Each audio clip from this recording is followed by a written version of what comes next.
Hidup yang kita jalanin biasanya itu banyak nggak enaknya. Iya, apalagi seorang mualaf ya, ujiannya banyak sekali. Giliran kita berbuat baik, banyak orang yang mengkhianati. Giliran kita mencoba untuk mengkhianati, banyak orang yang menghujat. Serba salah, serba salah. Saya bukan ngada-ngada, kalau saya ngada-ngada saya ini namanya nyumpahin diri sendiri. Kalau saya ngada-ngada, saya itu, membuat apa namanya, hidayah saya ini hilang, kedai sepi, pemasukan berkurang, di sini anak-anak banyak, saya ngasih makan segala macam, tempat tinggal, listrik, segala macam, ya kan. Ada salah satu anak asuh yang sakit gagal ginjal, biayanya sana sini segala macam. Saya harus ngeluarin tiap hari begitu. YouTube lagi dismonetasi, tidak bisa menghasilkan uang. "Kenapa lu nggak kerja, Andre?" "Saya umur sudah 48 tahun. Saya coba nyari kerja udah susah."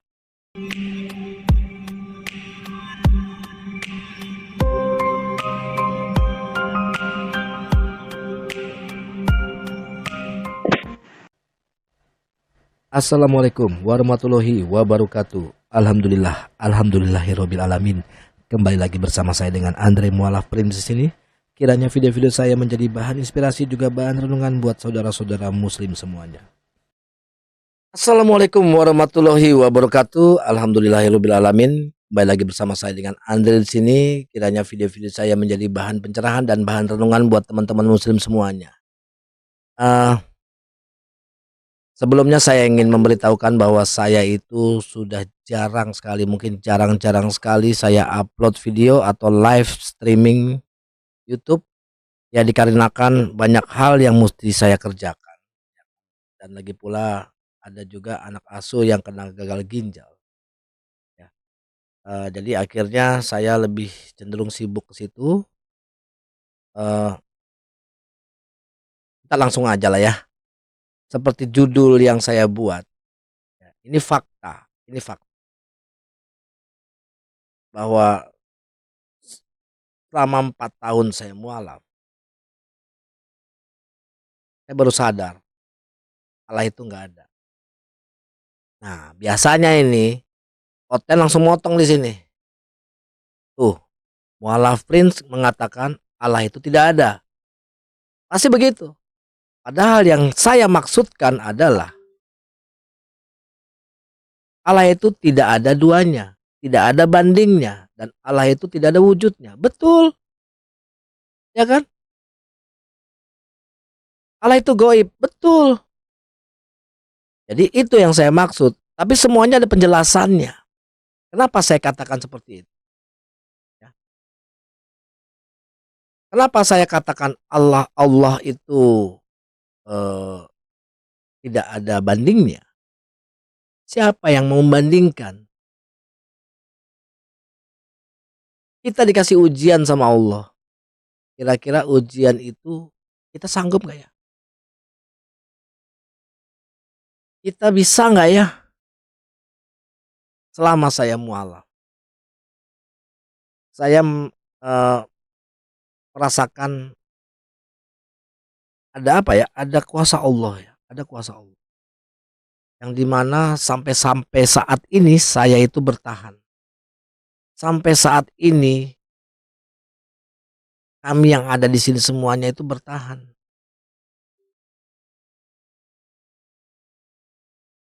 Ini yang maksud maksud saya itu bahwa apapun ujian yang saya hadapi, yaitu saya berusaha untuk menjalani. Hidup yang kita jalanin biasanya itu banyak nggak enaknya. Iya, apalagi seorang mualaf ya, ujiannya banyak sekali. Giliran kita berbuat baik, banyak orang yang mengkhianati. Giliran kita mencoba untuk mengkhianati, banyak orang yang menghujat. Serba salah, serba salah. Tapi kok kenapa saya bertahan di sini? Kenapa saya bertahan di Islam? Kenapa saya menikmati ini semuanya? Karena saya adalah mukmin yang kuat. Karena saya melihat ini semuanya adalah ridho Allah. Ini semuanya adalah ujian Allah. Ini semuanya nih Allah yang atur. Bahwa apapun yang Allah atur itu pasti nikmat akan akhirnya. Kalau mau diceritain, hidup saya itu naik turun. Wah, si Andre udah keren sekarang, studionya kayak podcast-podcast segala macam begini begini begini begini. Ya, semuanya karena pemberian, ya, termasuk pemberian dari Allah, ya kan. Tapi pada saat kita dikasih ujian, pang, jatuh kamu, habis kamu, mau ngomong apa. Jangan merasa kita semuanya tinggi terus, nanti pada saat jatuh lu ngeluh, "Ya Allah, kenapa saya begini ya Allah?" Kan biasa begitu manusia tuh. Tapi karena kebanyakan manusia itu melihatnya ke atas bukan ke bawah, ya kan. Kembali ke topik, kenapa saya katakan Allah itu tidak ada? Tapi tidak adanya apa? Tidak ada duanya, tidak ada bandingnya, ya. Dan Allah itu tidak akan pernah mati. Allah itu tidak akan pernah mati. Allah itu tidak dilahirkan ataupun melahirkan. Seperti halnya ada di surah Al-Ikhlas. Tidak beranak dan tidak diperanakan.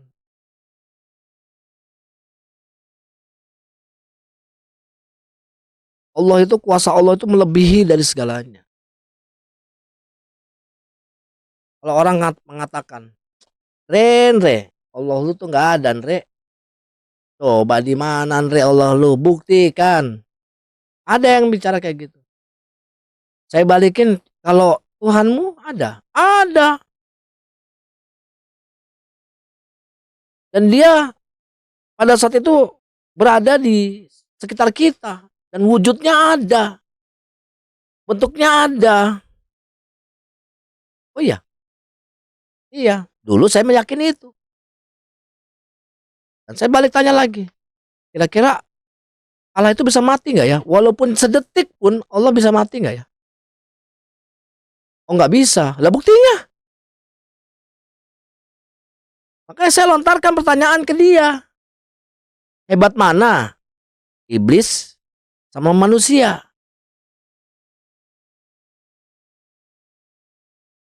Ya hebatan iblis lah, manusia itu kan kita dipengaruhi oleh iblis segala macam begini begini begini. Hebatan iblis lah. Kata siapa? Hebatan manusia. Kenapa? Karena iblis tidak bisa membunuh Tuhannya, tapi manusia bisa membunuh Tuhannya. Ya, saya katakan seperti itu, ngamuk dia. Gua tanya balik, Ndre, di mana Allahmu? Kan banyak yang mengatakan Allah itu ada di arsy, di ars segala macam begitu, kayak gitu kan. Jawaban saya bukan itu. Lu itu nggak perlu tahu di mana Allah berada. Lu itu nggak usah tahu di mana Allah bertempat, ya. Yang lu mesti tahu apa yang diciptakan Allah di alam semesta ini, yang diciptakan Allah. Ini dari mana asalnya? Kita dari mana asalnya? Kalau bukan dari Allah, kalau bukan dari Sang Pencipta, ya. Karena kalau lu mau cari tahu di mana Allah, lu nggak akan nyampe otak lu, nggak akan nyampe. Bagaimana otak itu terbentuk, bagaimana mata itu bisa melihat warna merah, kuning, hijau, biru segala macam. Bagaimana ini tangan bisa menggenggam, bisa merasakan. Bagaimana kita kalau nahan pup, kita bisa mengeluarkan kotoran dari makanan yang kita masuk. Dari kayak begitu aja kita udah nggak masuk akal. Kok bisa ya caranya kayak begitu? Jadi yang kamu pikirkan adalah apa yang Allah kasih ke kamu, apa yang Allah kasih nikmat ke kamu. Hanya ada di surah Ar-Rahman. 31 kali diulang-ulang.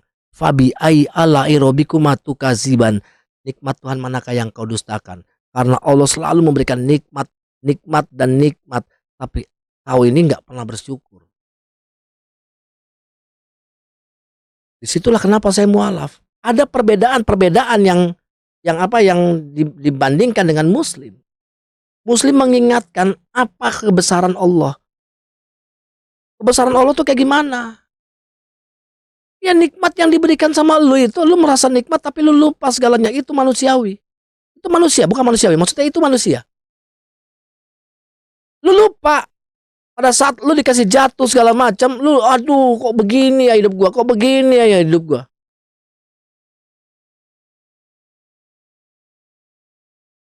Lupa akan segalanya.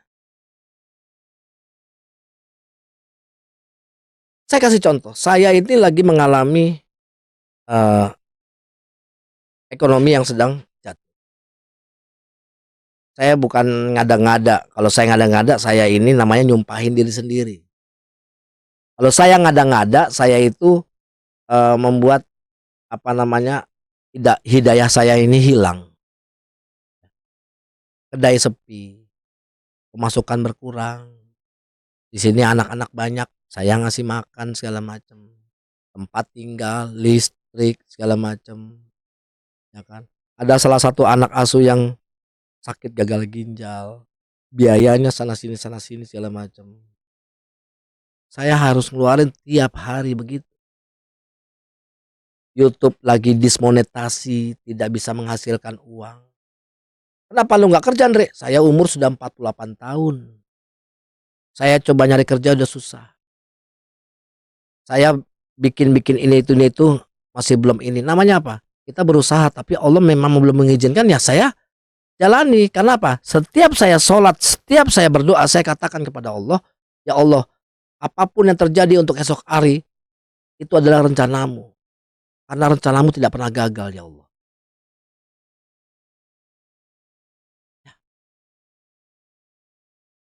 Tapi kok sampai sekarang saya masih bisa bertahan? Namanya Allah masih sayang sama saya. Makanya ada di surat Ibrahim ayat 7 itu kan. Kenapa saya ulang-ulang ke teman-teman semuanya, ke saudara-saudara semuanya, orang-orang terdekat saya. Ayat ini selalu saya ulang-ulang untuk mengingat mereka.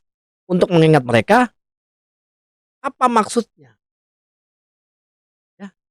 Surat Ibrahim ayat 7. Ya. Surat Ibrahim ayat 7 itu isinya apa? Wa izana rabbukum la in sakartum la azidanukum wa la in kafartum inna asabila sadid. Sesungguhnya jika engkau bersyukur kepada Allah, maka Allah akan menambahkan nikmatmu itu.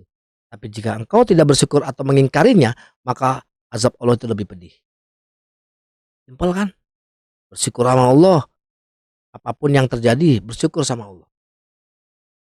Karena Allah tidak akan meninggalkanmu. Hanya manusialah yang meninggalkan Allah. Makanya kenapa saya bilang, Allah itu segalanya. Anda tidak bisa yang namanya mengukur di mana Allah berada, siapa Allah, bagaimana bentuknya, bagaimana wujudnya. Anda nggak bisa mikir kayak begitu.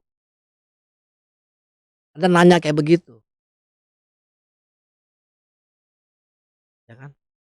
Ibaratnya kayak kalian ini kentut, bau. Iya, ada baunya, iya. Wujudnya mana? Nggak ada.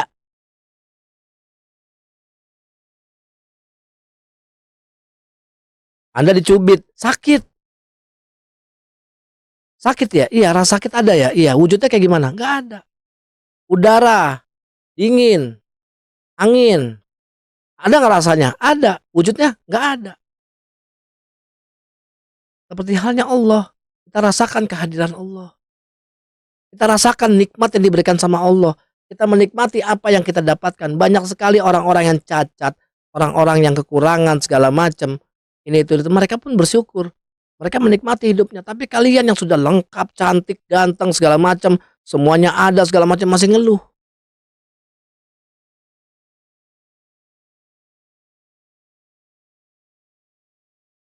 Itu namanya manusia munafik, ya. Sekali lagi saya katakan, bahwa Allah Subhanahu wa taala, kita tidak perlu cari tahu di mana beliau, bagaimana bentuknya, ya. 4 tahun saya baru tahu bahwa Allah itu tidak pernah mati. Allah itu tidak akan pernah mati. Allah itu tidak akan pernah dibunuh.